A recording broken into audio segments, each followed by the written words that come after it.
Olá, bom dia, meu povo de Direito do Trabalho. Espero que esteja todo mundo bem. Bem-vindas, bem-vindos, bem-vindes a mais um vídeo do YouTube exclusivo sobre decisão de Tribunal Superior, que é o objetivo aqui no canal do YouTube. Convido vocês a assistirem a live que eu já subi para o canal também, que eu fiz com a Priscila Lawande, sobre relações de trabalho e a quarta revolução tecnológica. Falamos de on-demand, da economia compartilhada, aplicativo, sobre a importância do direito do trabalho no sistema. Enfim, falando sobre assuntos do momento, pulsantes, muito importantes. Convido a se inscrever no canal, curtir o vídeo se gostar e compartilhar com os amigos que você acha que podem fazer bom uso e aproveitar esse conteúdo de direito do trabalho. Estamos chegando ao final do ano, provavelmente eu farei um recesso de vídeos aqui, porque vocês farão um recesso de assistir vídeos de direito do trabalho, certamente. Então, quero aproveitar ainda para tratar de alguns temas, convidando vocês também para seguirem no Instagram, @evoluir Direito do Trabalho, e convidando para ouvir Drops de Direito do Trabalho rumo ao episódio 100, para finalizar o ano de 2020. Ano que vem voltaremos certamente, com sempre novos assuntos, mas lá nós temos as pílulas de informação de direito do trabalho, de forma bastante acessível, para que vocês possam despertar o interesse. Bom, eu quero tratar de um acórdão do TST. Esse é um acórdão rapidinho hoje, sobre intervalo intrajornada. Vou falar de um tema mais tradicional, mas porque ainda existem ações, ainda existe a discussão da temática. É um acórdão do TST da 7ª turma, já publicado na vigência da Lei 13.467, mas tratando também de matéria anterior, sabe? Vejam, em relação ao intervalo intrajornada, quero dizer primeiro o seguinte: existem hoje, depois da reforma trabalhista, duas formas de redução do intervalo intrajornada. A forma tida como novidade do artigo 611-A, que prevê a prevalência do negociado sobre o legislado para fins de redução do intervalo intrajornada, e aí nós temos no artigo 71 essa possibilidade por acordo coletivo, devendo ser respeitado no mínimo o período de 30 minutos de intervalo.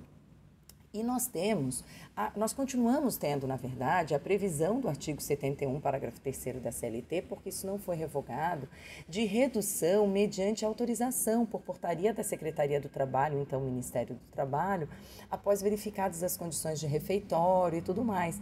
Então, não é que uma invalida a outra, sabe? É que como antes tinha uma discussão da impossibilidade de redução por acordo coletivo, por negociação coletiva, ficava essa discussão, e aí voltávamos ao parágrafo 3º. Com a possibilidade de fazer isso por negociação coletiva, se ampliou a opção, mas não é que não exista mais a opção anterior. Então, se não há possibilidade de fazer por negociação coletiva, ou não há um interesse, enfim, é possível fazer o pedido de autorização. Houve um período, já faz um certo tempo, em que o Ministério do Trabalho tinha meio que delegado aos sindicatos fazer essa verificação, e foi um período tenebroso, porque aí o Ministério do Trabalho não deferia mais, não concedia mais as autorizações, porque tinha delegado para os sindicatos, só que o Poder Judiciário não reconhecia a validade dessa avaliação, porque essa avaliação se transformava em acordo coletivo, com o sindicato fazendo essa verificação. Então, se anulava, mas a empresa, se anulava a cláusula do acordo coletivo que reduzia o intervalo, mas como se houvesse outra opção. E eu sei, porque eu estava trabalhando numa cidade industrial nessa época, e isso era bastante comum. A gente sabe que, na verdade, não eram apreciados os pedidos de redução, justamente porque o Ministério do Trabalho, na época, entendia que o sindicato podia fazer isso. Isso agora, então, é diferente. Inclusive, há uma discussão apenas sobre se o sindicato, para fazer o acordo coletivo de redução do intervalo, precisaria também fazer essa avaliação da questão dos refeitórios, se há uma alimentação adequada e tudo mais. Mas me parece que, a partir do momento que é feita a negociação coletiva, a gente imagina que o sindicato vai verificar o que é necessário para fins de redução. Por exemplo, a empresa pode não ter o refeitório, mas pode estar num lugar que é localizado dentro de um shopping, por exemplo, ao lado de um centro comercial, um local que tem a possibilidade da pessoa fazer uma refeição com o intervalo intrajornada reduzido.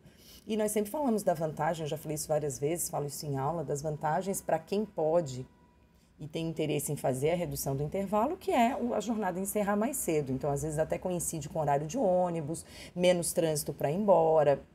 e tudo isso. Então, pode acabar facilitando bastante essa possibilidade. Só que o que nós temos, gente? Então, e aí, dito isso, trazida essa introdução sobre a matéria, eu quero trazer aqui a questão do acórdão em si.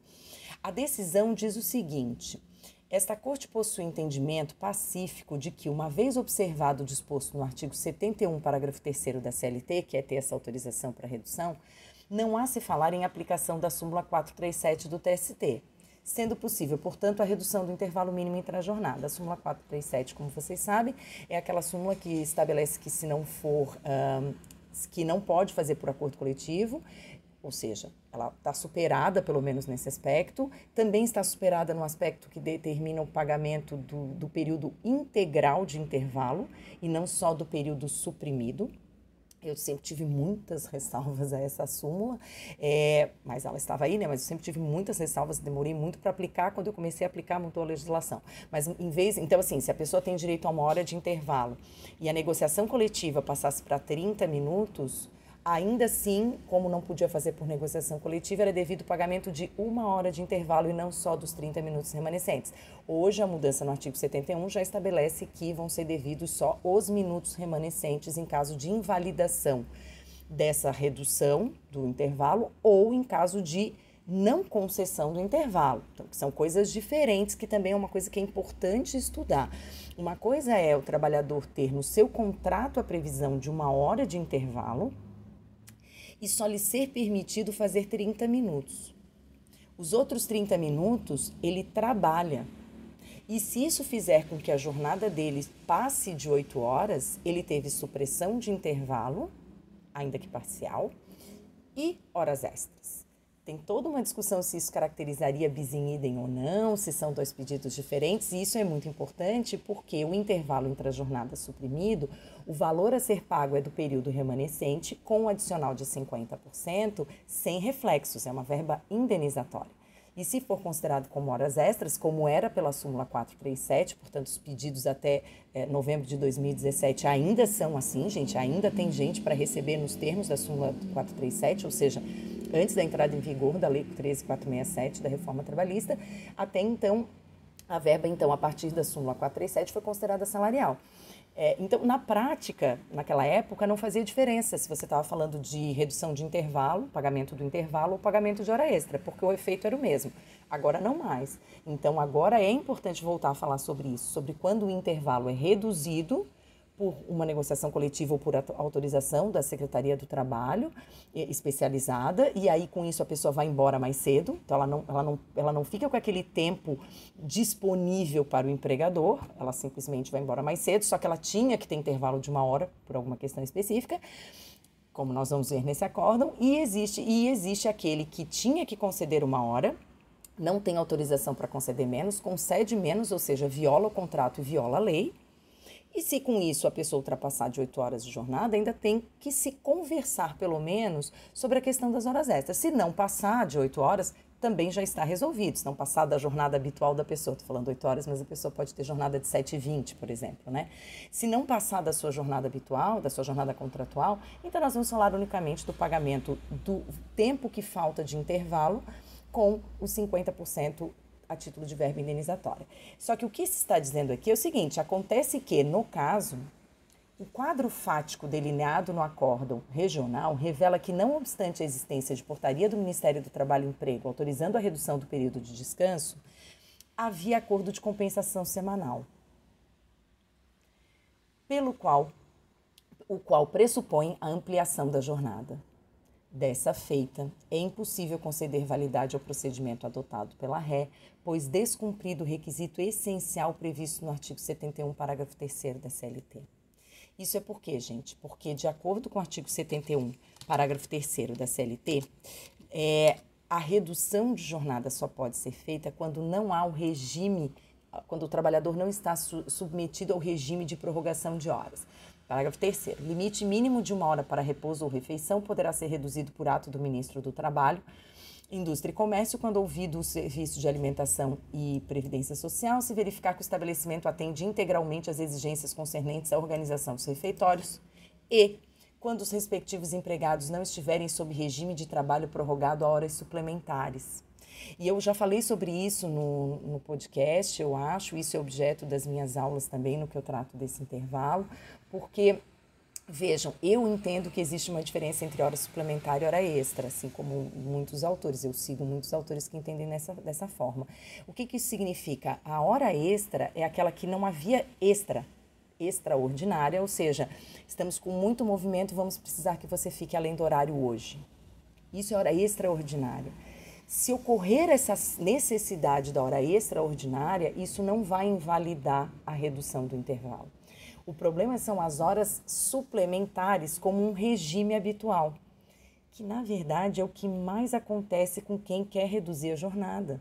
Porque a jornada do sábado, se faz a compensação do sábado, as pessoas trabalham 8 horas e 48, e aí o intervalo é de 30 minutos. Justamente para que não fique muito extenso o tempo que a pessoa permanece na empresa. E aí é que está, não estamos falando de pessoas que ficam 2 horas a mais todos os dias, não é essa a situação aqui é bem técnica, sabe, gente, é uma coisa muito simples. O artigo prevê expressamente que quando os respectivos empregados não estiverem sob regime de trabalho prorrogado a horas suplementares. E aqueles que fazem compensação de jornada, na verdade, todos os dias trabalham horas suplementares, porque o seu contrato não é de 8h48, é de 8. E ele é de 44. E aquelas 4 remanescentes foram sendo jogadas ao longo da semana. Ou, em alguns casos, 9 horas de segunda a quinta, 8 horas na sexta-feira. Então, 4 dias da semana está sujeito a horas suplementares. E não é um acontecimento extraordinário, é exatamente um regime adotado. E nem sempre tinha esse entendimento, justamente por uma praxe mesmo, muito habitual, de se fazer compensação de jornada. Claro que a intenção aqui me parecia que era para aquelas situações de banco de horas, sabe? Que começa a ficar aquela hora extra, não mais extra, fica como hora suplementar. O banco de horas vira uma sequência das pessoas trabalhando de forma além da sua jornada habitual, de forma suplementar. Então, as pessoas habitualmente fazem uma hora a mais todos os dias. Isso é jogado no banco de horas e depois são concedidas folgas compensatórias para não haver o pagamento. Me parece que seria essa a intenção do legislador, mas isso também é uma ilação minha, a partir da situação que a gente acaba vendo, que é o que devia ser extraordinário vira habitual.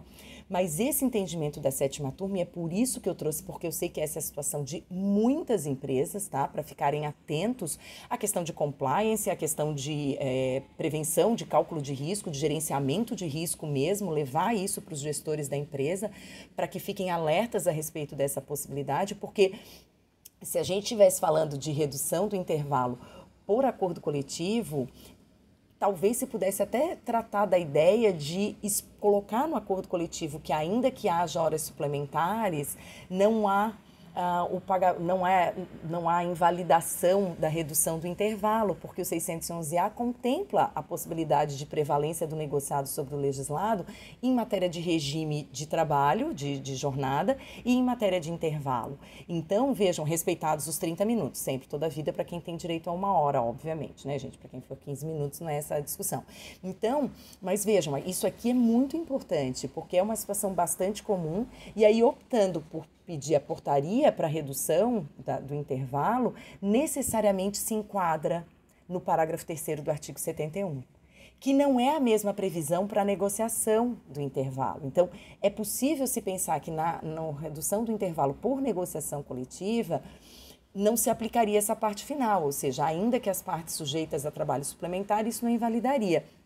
Eu faria uma visão um pouco mais, eu teria uma visão, para variar, um pouco mais conservadora em relação a isso. O meu conservador é no sentido de conservar os direitos dos trabalhadores e da melhor forma possível para todas as partes, e para atingir o objetivo mesmo, que o próprio acordo coletivo que estabeleça a redução do intervalo entre a jornada também estabeleça que horas suplementares não vão descaracterizar a redução, porque não há prejuízo para o trabalhador. Normalmente é do interesse dos trabalhadores, até o momento em que entra com a ação. Eu sempre falo isso, né? É do interesse do trabalhador até o momento que ele entra com a ação e pede, porque tem previsão legal específica de que ele tem o direito de receber. E aqui o entendimento foi esse, tá, gente? E cita a 7ª turma cita uma série de decisões em seguida a respeito disso, falando isso, não obstante a autorização específica para a redução do intervalo, o quadro fático delineado no acórdão regional, porque a parte dos fatos não é revista no recurso de revista, então aqui o recurso de revista foi interposto pela trabalhadora para pedir a reforma por conta de transcendência política, e a transcendência política foi considerada como existente por conta da violação de dispositivo literal de lei. É violação de dispositivo literal de lei. Então, havendo o acordo de compensação de jornada, as decisões são inúmeras aqui, tá? Havendo redução do intervalo, mas sendo sujeito a pessoa a um regime de prorrogação de jornada habitual, isso invalida. Pouco importa se houve, e aqui o interesse público predominante é o de assegurar ao trabalhador condições adequadas de trabalho e evitar o custeio estatal de possível afastamento causado por doença ocupacional, ou seja, o excesso de jornada com uma redução de intervalo podem acarretar doenças para os trabalhadores, ou seja, o excesso de jornada importa para fim de saúde e segurança do trabalhador. E aí temos aqui a aplicação de que essa concessão não poderia ser dessa forma. E aí, nesse caso, foi determinado o pagamento de uma hora diária, acrescida de 50%, com os reflexos, porque era de um período anterior à alteração da reforma trabalhista. Então, aqui não se aplicava ainda na forma atual do 71, parágrafo 5º, porque a gente ainda tinha a previsão da súmula 437. Então, parágrafo 4º. Depois dessa possibilidade aqui, é que a gente, da reforma trabalhista, é que ficaria diferente. Mas aqui, então, ficou para conhecer do recurso de revista por violação literal a dispositivo de lei. Então, não tem nenhuma questão de interpretação, gente, é violação literal. E depois dá provimento para condenar réu ao pagamento da hora cheia, porque ainda, então, sob a vigência ou entendimento da súmula 437. Então, esclareço ainda, tem aqui uma decisão que eles citam, que o regime de trabalho prorrogado mediante horas suplementares, ainda que decorrente de acordo de compensação, impede a efetivação da redução do intervalo entre a jornada. Então, às vezes, formalmente está correta a redução. Formalmente está tudo certo para fazer a redução, porque tem a portaria e teve a análise feita pelo Ministério do Trabalho. Mas existe o óbice do parágrafo 3º do artigo 71, se os trabalhadores estiverem sujeitos ao regime de horas suplementares, o que inclui um acordo de compensação de horas. Vou colocar depois o acordo ali para vocês e vou colocar os artigos, o artigo 71 com seus parágrafos para uma melhor compreensão, para não precisarem ir atrás disso. E eu acho esse tema muito importante. Então, quem trabalha com trabalhadores, trabalha com sindicato, trabalha com empregados, conversem com eles sobre isso, porque muitas vezes também são invalidadas essas reduções, mas o próprio trabalhador pessoalmente não tem interesse no intervalo de uma hora, então fica uma situação muito ruim. Tem a portaria para reduzir, tem hora suplementar, então aquilo vai ser invalidado e aí vai fazer intervalo de uma hora, mas ninguém quer um intervalo de uma hora. Então é melhor fazer o acordo coletivo prevendo o intervalo de 30 minutos e já com a opção do acordo de compensação de jornada para, com negociação sempre coletiva, se chegar àquilo que é melhor para a empresa e para o trabalhador. Porque chega um ponto que para a própria empresa vale mais a pena voltar a ter um intervalo de uma hora para poder tirar o sábado que a própria empresa não funciona. Ou a empresa volta a botar o intervalo de uma hora e volta todo mundo a trabalhar nos sábados, porque não pode ter a compensação semanal e isso também não é bom para o trabalhador. Então a gente tem que tentar chegar e, sinceramente, como sempre, eu acho que a melhor forma é pela negociação coletiva e com isso chegar ao que seja melhor para trabalhadores e para o empregador naquele caso concreto. E nesse caso é possível compatibilizar os interesses, eu não tenho nenhuma dúvida. Bem? Muito obrigada por me assistirem, por estarem aqui. Não esqueçam de curtir, compartilhar e até a próxima.